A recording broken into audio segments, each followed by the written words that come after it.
Hola Moreno, ¿cómo anda? Albino Aguirre lo saluda. ¿Qué tal, Albino? ¿Cómo estás? Buen día, que tenga buena semana y mañana buen día del trabajador. Bueno, muy bien, gracias Moreno, lo mismo digo. ¿Por qué no nos cuenta cómo es este proceso de la designación de directores en representación del Estado y un poco también cuál es el escenario? ¿Cuántas empresas tienen representación del Estado en el directorio por las acciones que tiene ANSES?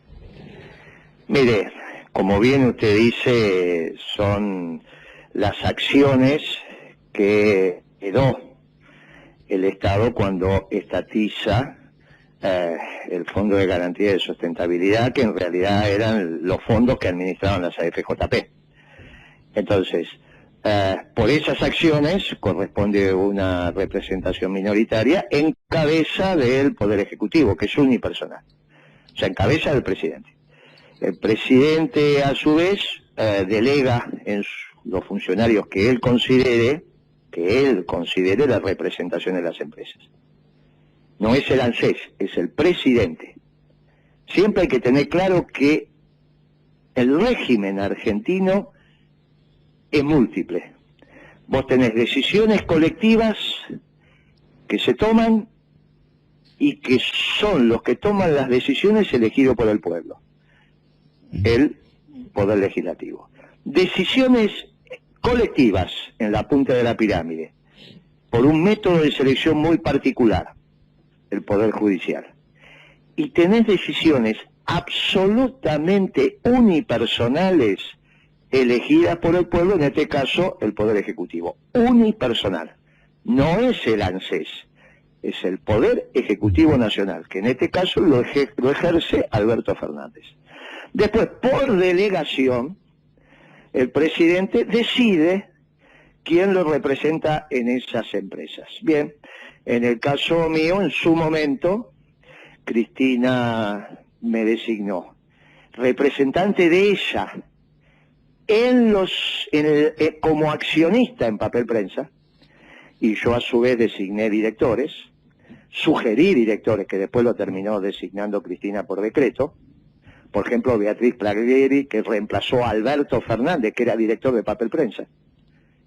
Alberto Fernández era director de Papel Prensa y lo reemplazó Beatriz Plaglieri. Y una vez me designó como representante de ella en la asamblea de Clarín, que fue con la que fui con Kicillof y otros funcionarios. Pero siempre el que ejerce la representación es el presidente. Lo que pasa es que obviamente él puede delegar. El que puede lo más, puede lo menos. Lo que pasa ahí, Moreno, digamos, haciendo una interpretación de lo que usted dice, entonces el que durmió en la designación de los representantes del Estado fue el presidente, no Vanozzi. No hay ninguna duda. Vanoli. Vanozzi es el Vanoli, funcionario radical. Sí. Constitucionalista. Sí. Sí, claro. Sí, claro. Y entonces, en todo caso, entonces es una decisión política no haber ocupado esos lugares. En todo caso, durmió también en la elección de los funcionarios. Siempre es responsabilidad del presidente. Por eso es tan claro que la Argentina es un país presidencialista. El poder ejecutivo es unipersonal. Después el presidente puede tener su fusible, y corresponde, son los ministros, son sus asesores, son los secretarios de Estado, bueno, muy bien. Pero siempre la responsabilidad es de él, Siempre la responsabilidad es de él.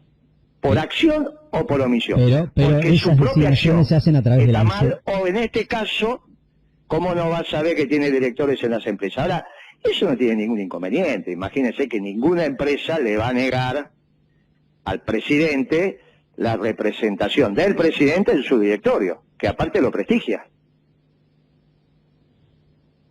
Sí, bueno, está bien, de acuerdo, pero digo, esa delegación la hace siempre a través del ANSES, porque el dueño de las acciones es el Fondo de Garantía de Sustentabilidad de ANSES. No, el dueño es el presidente. Es el presidente, es el que administra el Fondo de Garantía, que él tiene un reglamento donde no podría ser, bueno, obviamente, estamos hablando de un presidente y de una república, no estamos hablando de una monarquía absoluta, ¿está bien? Estamos hablando, digamos, salvo algunos países muy particulares, uno podría decir, ¿dónde queda una monarquía absoluta? Bueno, en el Vaticano. ¿Está bien? Tal es así que el Vaticano está donde está el Papa. Uno siempre piensa que el Vaticano está en Roma. Error. Donde está el Papa, está el Vaticano. Cuando fue a Chile, ahí estaba el Vaticano. Bueno, eso es una monarquía absoluta. Bueno, obviamente la Argentina es un país republicano, con división de poderes. Sí. Pero la representación la hace el pueblo hacia su presidente para que tome estas decisiones. El presidente, obviamente, lo que hace es delegar. Muy bien, vos me podés decir, el ANSES es el que administra el fondo de garantía, sí, en general. Tiene a su vez un comité que administra, porque tiene que hacer las inversiones, etcétera, etcétera. ¿Está bien? No va a estar el presidente diciendo pongo plazo fijo, o compro acciones, o hago esto. Ahora, el que sabe que tiene representante de las empresas es el presidente. Y tiene que estar al tanto. Ahora, yo no creo que ese sea el motivo, te lo digo humildemente, porque llamás una asamblea, se designa el director, se apruebe y se acabó. No es que es... ¿Está bien? Concluyo que seguramente no es ese el motivo, si como usted dice, efectivamente el que se durmió, por llamarlo de alguna manera, o tomó la determinación política de no avanzar en los cambios y en las designaciones de los representantes, fue el presidente, con lo cual... claramente... No hay duda. La responsabilidad de la gestión ejecutiva es exclusivamente del presidente. Exclusivamente. Por eso somos un país presidencialista, no hay ninguna duda. Ahora, que después en la comunicación vos quieras decir, no, mirá, pero el presidente no puede estar en todas, para eso tiene sujeto, bueno, también la designó él. Por eso lo que se evalúa... O sea, de manera directa o indirecta, la responsabilidad recae en la figura de Alberto Fernández porque, o por omisión, en el sentido de que él no determinó cubrir esos cargos, o porque quien estaba al frente del organismo que podría haber impulsado ese cambio, en este caso Vanoli, no lo hizo, también es responsabilidad, Vanoli, también es responsabilidad del presidente. Sí, claro, no hay ninguna duda. Y lo que se evalúa son las decisiones presidenciales, no hay ninguna duda. Esto es lo que uno está en la gestión todo el tiempo analizando y viendo. Cuando uno evalúa el Congreso, es un órgano colectivo. El Poder Judicial también toma decisiones colectivas. De hecho, la Corte son 5 miembros y las cámaras, etcétera, etcétera. En la instancia inferior, por ahí son decisiones individuales de algún juez que hace la instrucción. Pero inmediatamente, cuando son delitos relevantes, ya va a un tribunal y toman decisiones, por lo menos 3 jueces, por votación. El Poder Ejecutivo es unipersonal. Y esto hay que tenerlo siempre claro. Y esto queda más claro ahora cuando se analiza el rol de Cristina, y al menos mi interpretación. Mire, acá arrancamos con un problema desde el origen de la votación. Dice, vota una fórmula. Bueno, más o menos votamos una fórmula. Porque cuando uno dice votamos una fórmula, en este caso Alberto Fernández, ¿no? Alberto Fernández, Cristina Fernández, uno decía, parecería ser que toman las decisiones consensuadas. De ninguna manera. Uno vota al presidente. Y como no puede quedar el país sin presidente, si le pasa algo al presidente o viaja, asume el vicepresidente. Pero las decisiones son personales. Sí, sobre todo en el régimen presidencialista como el que tenemos, ¿no? Personales. Acá no es que Alberto tiene que... De la misma manera que Alfonsín no lo llamaba a Martínez para preguntarle algo. Ni Kirchner llamaba a Scioli, ¿no? Bueno, las decisiones son del presidente. Y cuando uno lee la estructura de decisiones de la Argentina, la Constitución es muy clara. Y en cabeza del presidente está todo esto. Sí. Y representa al Estado. Porque el Estado es la conformación de los 3 poderes. O sea, el poder legislativo, ejecutivo y judicial conforman el Estado. La representación del Estado la tiene el presidente. Sí, sí. Por eso se dice jefe de Estado. ¿Está bien? En realidad, jefe de Estado más o menos, es presidente. Porque el Estado en un sistema republicano no tiene jefe. Ahora, es una rémora que viene de la época de las dictaduras. Ahora, sí es cierto que representa al Estado argentino. Quizás en Italia, por ejemplo, la representación del Estado italiano la tiene el presidente, pero el que ejecuta es el primer ministro. ¿Está bien? Sí. En Inglaterra, la diferencia entre la reina y el primer ministro. Bueno, en Argentina, es un régimen presidencialista, igual que en Estados Unidos, igual que en Rusia. Pero con ese criterio cualquier administración del Estado en realidad recae en términos de la responsabilidad ya ni siquiera política, directa del presidente. Una macana que se mande... Del Estado no, del Poder Ejecutivo, es lo que acabo de aclarar. Ok. El Estado son el Poder Legislativo y el Judicial también. Sí, es verdad. Del gobierno, digamos, que administra el Poder Ejecutivo en este caso. Bueno, perfecto. Pero claro. Con el mismo criterio, por ejemplo, a ver, para meternos en otro tema que generó polémica en el último tiempo y que involucra a la figura de algún ministro, Arroyo, esa polémica que hubo acerca de la contratación o de la compra de algunos productos de primera necesidad y demás, también es responsabilidad del presidente. ¿Para qué tiene ministros el presidente? Y no hay duda que es responsabilidad del presidente. Porque pues lo que vos dijiste, por acción o omisión, si elige mal, y bueno, elegiste mal, ¿qué querés que haga? Sí. Por eso la Constitución hablaba de 8, 9, 10 ministerios. No hablaba de 20 y pico. Eso fue una cosa que inventó Macri, 23 ministros. No hablaba de esto. La Constitución habla de 8 ministerios. Sí. Después la cambia, qué sé yo, pero habla de 8 ministerios. Pero a ver, con ese criterio, y le voy acá ya me va a empezar, yo lo conozco, porque no me ha dicho todavía radical y ese tipo de cosas, pero acá a mí me gusta a veces hacerle estos planteos.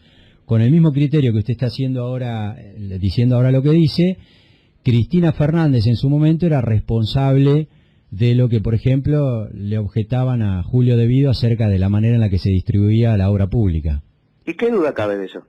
Bueno, el propio, a ver, los defensores de Cristina en su momento decían dónde se corta la cadena de responsabilidad, porque si no todo inevitablemente llega a la figura bueno, pero esos serán los defensores, tienen derecho a utilizar el argumento que ellos consideren más adecuado para la defensa, pero vos no me estás preguntando la opinión de los defensores, o me estás preguntando mi opinión o la de los defensores. No, el discurso en general. Pensé que me estaba preguntando mi opinión. Sí.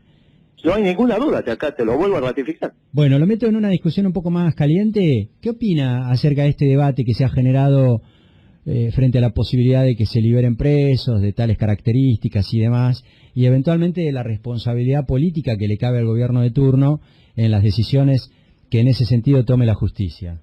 Mire, es exactamente lo mismo que venimos hablando. En un Estado republicano con división de poderes, cada poder tiene su competencia. En este caso es un tema del Poder Judicial. No hay ninguna duda al respecto. No hay ninguna posibilidad, salvo que el presidente ejerza la facultad que tiene de amnistía, indulto, etcétera, etcétera, de que no lo resuelva el Poder Judicial. No hay ninguna posibilidad. Es competencia casi exclusiva, salvo en esas atribuciones del presidente del Poder Judicial. Sí. Bueno, salvo las recurrentes modificaciones a los códigos de procedimiento, ¿no? Que ahí es una manera directa de parte de la política de interferir, guiando las resoluciones que eventualmente deba tomar la justicia por las leyes vigentes. Es que la construcción de la patria como tal, republicana y federal, fue no armado de la política. Porque ¿quién armó la Argentina como la conocemos si no fue la política? ¿Algún emperador, algún obispo, algún general? La política. Está bien, de acuerdo, pero estamos hablando en términos de... Bueno, de entonces la política, que fue el que lo hizo, lo puede modificar. ¿Cuál es el problema? Sí. Porque me pareció en tu pregunta que había un juicio de valor. La política construyó el país, así como está. No. Entonces el que lo puede hacer, lo puede modificar. No, al contrario, digamos, no hay un juicio de valor. Pareció, viste que le pusiste viste que la política... No, le preguntaba qué le parece... No, al contrario, si mi discurso siempre fue, es más, hemos hablado siempre con sectores representantes de la justicia, hablamos con Violini, hablamos ayer con el procurador, hoy hablamos con el fiscal frente a casación pero vos penal. Dijiste, no te escuchaste, quizás la frase no fue lo mejor, dijiste, es la manera que tiene la política de inmiscuirse en las decisiones judiciales. No, es que también tiene algún nivel de responsabilidad, no de inmiscuirse, pero algún nivel de responsabilidad en términos de la ley, porque en todo caso en la justicia se aplica lo que en la legislación se establece, digamos. Claro, por eso, y está bien, así tiene que ser. No hay ninguna alternativa, así tiene que ser. Porque la estructura de la Argentina la conformó la política. Con sus 3 poderes, la manera de elección, todo lo que venimos hablando es producto de la política argentina. No hay ningún emperador, vuelvo a decir, ningún emperador, ningún rey, ningún general, nadie. Fue la política. Por eso se hizo como se hizo. Y costó tanto. Si vos estudiás la historia argentina del siglo XIX, casi que vamos de batalla en batalla. Y muchas de ellas intestinas, ¿está bien? O sea, la construcción de la Argentina fue una construcción extremadamente compleja. Extremadamente compleja. ¿Y cuál es, digamos, a ver, le quiero hacer una pregunta, pero ya en este caso lo utilizo porque usted es un hombre de la política, con lo cual uno demanda que los hombres de la política, que la conocen de adentro, que han estado en la cocina, usted ha tenido un rol determinante en alguna que otra gestión anterior, que se enfrentó a los medios. Desde los medios generalmente se hacen operaciones de todo tipo, a veces ha denunciado, creo que usted, por ahí me corrige, lo más probable, pero tengo para mí casi la certeza, le diría, o por lo menos la sospecha, no la certeza, pero por lo menos la sospecha de que usted ha denunciado en más de alguna oportunidad alguna suerte de movimiento desestabilizador de gobiernos anteriores y demás. ¿Usted cree que en esta movida, en esta polémica, en esta discusión, en esta forma en la que se presenta el tema acerca de la libertad de los presos, que no es libertad porque es arresto domiciliario, asociándola casi como si fuera una determinación del Poder Ejecutivo, ¿hay un intento de un sector de la prensa y de la sociedad de desestabilizar al gobierno?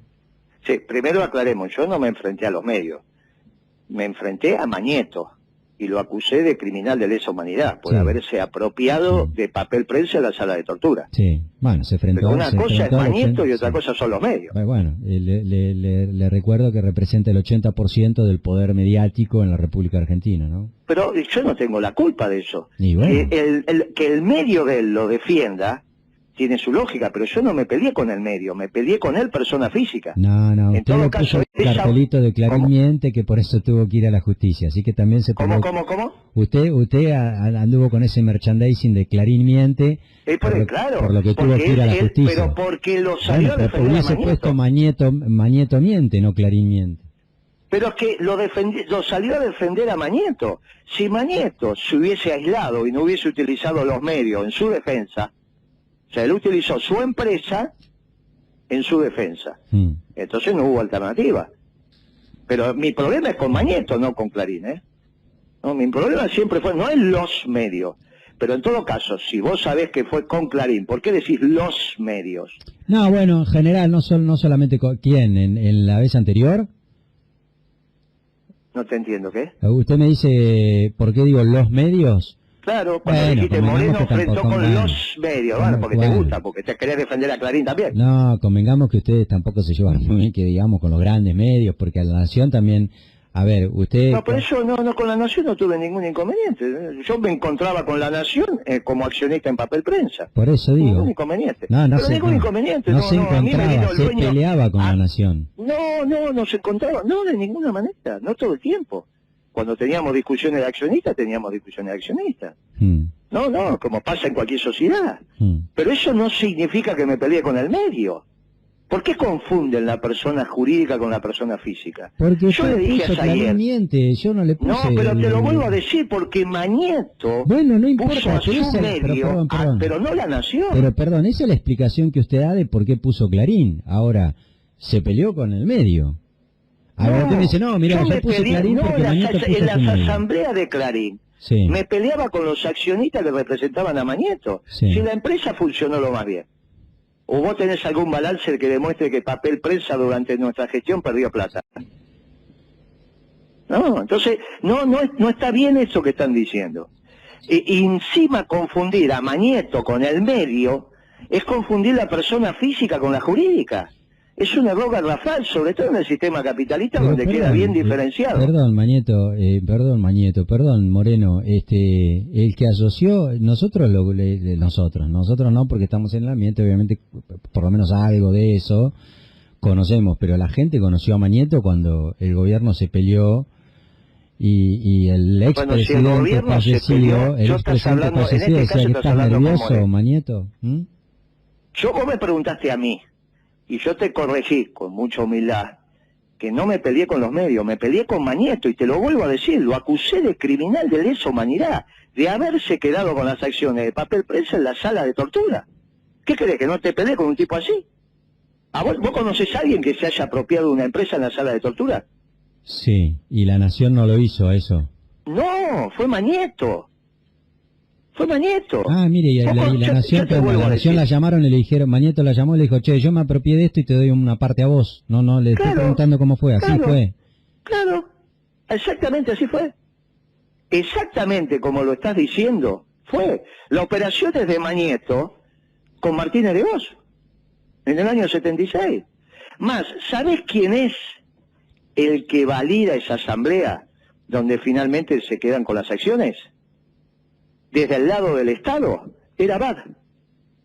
Abad fue el que dio control de legalidad a esa asamblea en el año 76. Ahí empieza el joven Abad su carrera, que terminó con Macri siempre recaudando impuestos. Y siempre Clarín diciendo que era un fenómeno recaudando impuestos. Menos de 30 años tenía en esa asamblea Abad. Y fue como representante del Estado a dar el control de legalidad en esa asamblea diciendo acá estuvo todo bien. ¿Por qué tuvo que estar el Estado en esa asamblea de una empresa privada? Porque ya tenía acciones. Por la famosa ley de construcción de esas megas empresas, a través de las cuales, por ejemplo, también se construyó Alvar. Porque vos te acordás que esa es una propuesta en el régimen de Onganía que se aplicaba diferimiento impositivo. Vos no pagabas el impuesto a las ganancias siempre y cuando hicieras una inversión. Pero entonces el Estado tenía participación accionaria. Bien, ahí se construyó Alvar, ahí se construyó Papel Prensa y muchas otras empresas. Por esas acciones que tenía el Estado estaba obligado a ejercer el control de legalidad. ¿A través de qué instrumento? De lo que hoy sería la SIGEN, que en ese momento tenía otro nombre. ¿A quién manda el Estado? Estamos hablando en el gobierno de Videla. A un joven, ¿cómo se llamaba? Abad. La historia se va construyendo así. Ahora es Mañeto. En ese momento, los actuales dueños de la Nación, los Ayer, ni existían. Ellos me vinieron a ver a mi despacho. Julio Ayer, no tengo ningún problema con la Nación. Sí. Ninguno. Sí. Yo no tuve una conferencia. Ahora, ellos podían opinar de mi gestión y yo opinar sobre lo que hacen ellos, pero nunca tuve un problema con ellos en la administración de Papel Prensa. El problema con Mañeto es que se apropió en la sala de tortura. ¿Y este gobierno tiene problemas con Mañeto? No le digo con Clarín. No lo sé, preguntarle a Alberto, qué sé yo, no lo sé. Eso se lo tiene que preguntar a Alberto, él le dijo Héctor. Yo nunca le diría a un hombre como ese, Héctor. No es de mi intimidad. Alberto fue el que lo tuvo sentado ahí, lo miraba y Mañeto lo miraba como mirás a tu hijo predilecto. Yo, esa foto y ese no me lo he olvidado más. ¿Sabés de lo que estoy hablando, no? Sí. Ah, bueno. No lo miraba con esa carita Mañeto diciendo, uy, por fin puse a mi hijo, ni siquiera el pródigo, mi hijo favorito. Sí, en el imaginario social, en el imaginario social en general, siempre en su momento, incluso cuando estuvo en el gobierno como jefe de gabinete, la figura de Alberto quedó como el representante, digamos, en el gobierno, o la figura conciliadora. Bueno, lo escribió Cristina, ¿no? En su libro. Cristina escribió eso. Tuvimos un representante, Cristina lo llamaba del poder mediático, no sé cómo lo llamaba, en el gabinete. En el libro que hace Sandra Russo. Que obviamente nunca se desmintió. Pero aparte la voz populi en el gobierno. Tan voz populi que son las declaraciones de Devido, que me imagino que lo habrás escuchado hace 10 días atrás, ¿no? Vos sos un periodista informado, sabés de lo que estoy hablando, ¿no? Sí, pero Devido salió a pegarle porque no le pide, porque no lo ayuda para que salga en libertad. Ah, esa es tu interpretación. Bueno, yo te digo que para mí es la verdad histórica. Sí. Y como periodista, con toda humildad, no me parece que esté bien que vos le hagas una interpretación a las declaraciones. Las declaraciones son las declaraciones. Sí. Bueno, que vos le hagas una interpretación a las declaraciones, yo acepto y te escucho atentamente, pero yo te digo que para mí esa es la verdad histórica, lo que dijo Devido. Bueno, para usted, cuando usted dice para mí... No, yo lo viví. Pero perdón, yo lo viví, pero es que yo lo viví. Es la verdad histórica, está haciendo una interpretación también. No, ninguna. Te estoy diciendo que es la verdad histórica, yo la viví, estuve ahí. Kirchner asumió el 25 de mayo del 2003, y yo el 28, y Devido el 25. O sea, yo estuve ahí. Cuando vos me llamás y me decís, vos fuiste un actor, yo estuve ahí. No es que no estuve. Ahora vos podés decir, bueno, Moreno, lo que pasa es que sus sentidos lo engañaron, ¿es cierto? Pueden haberme engañado los sentidos. Finalmente siempre está la discusión filosófica sobre la verdad objetiva. Bien, esto no vamos a discutir ahora sobre eso. Ahora, para mí es la verdad histórica. Moreno... Y vos decís, mire, sobre las declaraciones de Debido y en la conducta de Alberto Fernández. Yo te digo a vos, ¿sabés cuándo Alberto Fernández hizo su primer acto como candidato a presidente? ¿Sabés cuándo la hizo? No. En el año 2007. Él quería suceder a Kirchner. Y lo hizo en Mendoza, no viajó y porque no lo dejaron viajar. Pero el acto se hizo. ¿Con quién lo hizo? Con Cobos. Sí. Por eso no es sorprendente que ahora en esta discusión entre Mendoza y La Pampa, Alberto falle por Mendoza, donde hay un gobernador radical en contra de un gobernador peronista. Donde vos dirías, bueno, tendría que ser al revés, por un problema de simpatía. Macri, en esta discusión por el agua entre Mendoza y La Pampa, siempre falló a favor de Mendoza. Bueno, era lógico, era su alianza. Ahora, ¿por qué Alberto sigue la misma lógica? Bueno, cuando vos te vas para atrás, te encontrás en el 2007 con estas cositas. Guillermo... Él quería suceder a Kirchner. Kirchner lo cierra esta etapa poniéndola a Cristina. Sí. Okay, y hay claro, que ver sí. y hay que ver el rol que cumplió Abad, porque era el gran recaudador. Le quiero hacer la última pregunta, porque también tiene que ver mucho con la impronta que usted le impuso a la Secretaría de Comercio Interior. Yo, más allá de que usted a veces parece más tentado en pelearme, que entre otras cosas cada vez que hablamos le reconozco que hay lugares del Estado donde hay que poner figuras fuertes, porque no pelea con perejiles, más bien todo lo contrario, pelea con poderes que tienen una fortaleza que a veces hacen trastabillar la institucionalidad, con lo cual tiene que haber... El otro día hablábamos, ¿con quién hablábamos, Jorge? ¿Con alguien de los huevos? Era el presidente de la Cámara... Avícola, una cosa por el estilo, porque queríamos saber por qué los huevos iban a la miércoles y habló maravillas de Moreno. Los grandes supermercados son los que manejan todo, y dijo, el único que le puso el cascabel a la cosa fue Moreno. Dijo. Ok, exactamente, digamos, ahí, medio como atendiendo ese perfil que usted tiene por lo que hizo durante su paso por la Secretaría de Comercio Interior. ¿Qué es lo que falla para que en la Argentina los precios o algunos precios parezcan desmadrados? Aún en este contexto usted debe haber visto que los precios suben. Y hoy lo que falla son los equilibrios macroeconómicos. El presidente no es que no lo sabía, heredó una supercrisis, un déficit fiscal que le dejó Macri por encima del 10% y un déficit del sector externo muy importante. Si vos no tenés ordenada la macroeconomía, no hay manera de resolver esto. Y encima ahora incrementó el déficit fiscal. Por eso a mí me sorprendió mucho cuando pusieron a Marcó del Pont en la FIP. Porque Marcó del Pont es una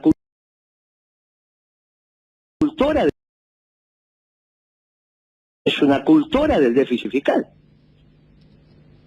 Y bueno, entonces no tenés otra alternativa que caiga la recaudación. Ahora, ¿esto es un demérito de Marcó del Pont? No, es una visión que ella tiene de la economía. Ella discutía conmigo que había que acelerar el déficit fiscal, que había que incrementarlo. Yo la conocí a Marcó del Pont en el año 2003, me la trajo Cornelia a una reunión, y me explicaba que nosotros estábamos no acelerando el crecimiento de la Argentina porque éramos cultores del superávit fiscal. Y yo le explicaba, mirá, tenemos un serio problema porque es el único ancla nominal que tenemos, es el superávit fiscal. No, pero usted entonces la Argentina podría crecer mucho más. Bueno, siempre es una cultura, lo ha escrito hasta el cansancio. Es una cultura, Marcó del Pont, del déficit fiscal. Vos la ponés a recaudar y bueno, te pasa lo que te está pasando. Ahora incrementaste el déficit fiscal. A mí me encanta, a mí me encanta escucharlo, Moreno, porque obviamente para eso lo llamamos. Usted es un hombre que conoce a todos, obviamente, ha estado allí en la cocina discutiendo este tipo de temas que nosotros tratamos de entender, obviamente, no lo conocemos, para eso lo llamamos. Pero en términos prácticos, explíqueme por qué que usted controlaba en algún punto los precios, hoy por hoy los precios no los pueden controlar. Te lo estaba diciendo, si vos tenés equilibrio macroeconómico, vos podés. porque la cosa está razonablemente ordenada. Cuando vos tenés desequilibrios brutales como tenés ahora, ni Mandrake soluciona eso. Bueno, entonces, vamos a tener precios recontra altos, porque entre el perfil de los funcionarios como Marco del Po... Claro. ¿Y qué querés que te diga? Yo te digo a vos, mirá, lo que vos tenés que hacer es planificar la oferta en este momento. Se lo recomendé al gobierno hace 45 días. Hace un mes atrás fui a Crónica y le dije, mire, está circulando un video por ahí. Estamos en un pico de inestabilidad del sistema capitalista en la Argentina. Por lo tanto, si no se administra el sistema capitalista con la expertise que se debe tener en este momento, lo que vamos a empezar a discutir es el abastecimiento de los bienes y servicios en el próximo mes. Y esto que estás viendo ahora no va a ser nada. Creo que fue el 4 de abril. Le dije, mire, ahora estamos discutiendo sobre la fragilidad del sistema capitalista, que siempre es frágil, pero si se mantiene ordenado la cosa funciona. Dentro de 20 días, 25 días vamos a estar discutiendo desabastecimiento. Y hoy estamos discutiendo desabastecimiento. Porque cuando el sistema capitalista se desordena, es muy complicado. Entonces dije, miren, planifiquen la oferta. ¿Desabastecimiento de qué producto, Moreno? Y cuando vos vas al interior de casi todos. Pero escúchame, si está trabajando uno cada 10, si vos en este momento tenés 4,5 millones de personas trabajando para alimentar a 45, cuando te digo alimentar es todo, ¿no? Sí, no claro, es solo comida. Bueno, para satisfacer la necesidad de 45 millones es imposible. No puede uno trabajar para alimentar a 10. Y ahí va a aplicar la regla de mercado. Si va a haber desabastecimiento, lo poco que hay va a estar caro. Y bueno, no hay alternativa. Vos tenés que planificar la oferta. Vos tenés que orientar los recursos de la patria hacia lo que hoy necesitás. En un momento de guerra, hacia el aparato bélico. En este momento, lo que necesita tu pueblo. Que encima lo tenés. No podés dejar todo el mundo trabajando porque la cuarentena es necesaria. Ahora, ¿cuántos tienen que trabajar para que la normalidad más o menos... y por lo menos el doble de lo que están trabajando? Entonces, ¿cómo lo haces? Pones el doble de lo que están hoy trabajando a trabajar y a su vez orientar los recursos, no para portaaviones, bombardeos, fusiles, sino para lo que necesita la población mayoritariamente: alimentos, medicamentos, energía, logística. O sea, usted recomienda, digamos, de que se ponga el doble, que flexibilice algunas actividades de la economía en el marco de esta cuarentena. No hay duda, yo lo escribí. Por lo menos tienen que trabajar 9 millones de personas. Por lo menos. Si no, no te da la relación de la producción que haces día a día, mes a mes. No podés, es sentido común. ¿A vos te parece que 45 pueden resolver sus necesidades? Sí, pero lo que dice trabajando el 10%. Está bien, de acuerdo, pero lo que dice el presidente es, ¿sabés qué pasa? ¿Sabés cuál es el problema? Que de la salud se vuelve, porque vos, perdón, bueno, de la economía yo ya lo escuché. De la economía se vuelve. Del presidente, sí, qué sé yo, eso es lo que dice el presidente. Sí. Qué sé yo, eso es lo que dice él. Ok. Bueno, está bien, eso lo dirá él, de su formación, qué sé yo. Vos me decís a mí lo que hubiese hecho, de ninguna manera. Para mí no hay una contradicción entre salud y economía. Es salud y economía, porque los ricos viven de su riqueza y los pobres viven de la economía. Y cuanto más abajo estás, más necesita la economía. Los ricos hoy tienen, 60, 90 días de stock de alimentos en su casa. Y los pobres por ahí no tienen ni el desayuno. Tienen que salir a la calle a buscarse la merienda y el de la cena. Entonces, cuando vos cerrás la economía de estas características, lo que haces es que los pobres no tienen manera de buscarse la diaria. Entonces sacás el ejército a darle de comer. Ah, qué divertido, mirá vos. Ahora sí le prometo que es la última, porque además no tenemos más tiempo, más allá de que obviamente no quiero abusar del suyo, que gentilmente nos regala cada tanto. Guillermo Moreno, sobre este impuesto extraordinario, ¿qué posición tiene a las grandes fortunas?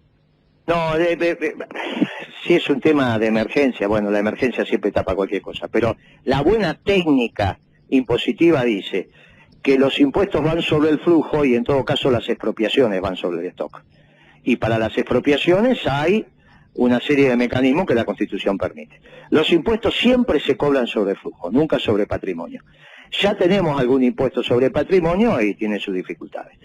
Siempre los impuestos, que es un flujo, se cobran sobre el flujo, o sea, sobre el ingreso que genera esa riqueza. Cuando vos cruzás y aplicás un instrumento que es flujo sobre el stock, te vienen problemas técnicos. Ahora, si es una sola vez, demás, bueno, qué sé yo. La verdad que todo lo que es por una sola vez, viste, las discusiones quedan tamizadas por la única vez. Ahora, la buena técnica impositiva es la que te acabo de decir. Moreno, como siempre es un placer escucharlo, Le agradezco la gentileza que ha tenido en este caso de no confrontar alegando cuestiones partidarias que naturalmente usted interpreta. Que hoy te portaste bien, hoy te portaste bien. Hoy te portaste bien y no te llevaste para ahí. Aparte ya estás de capa caída.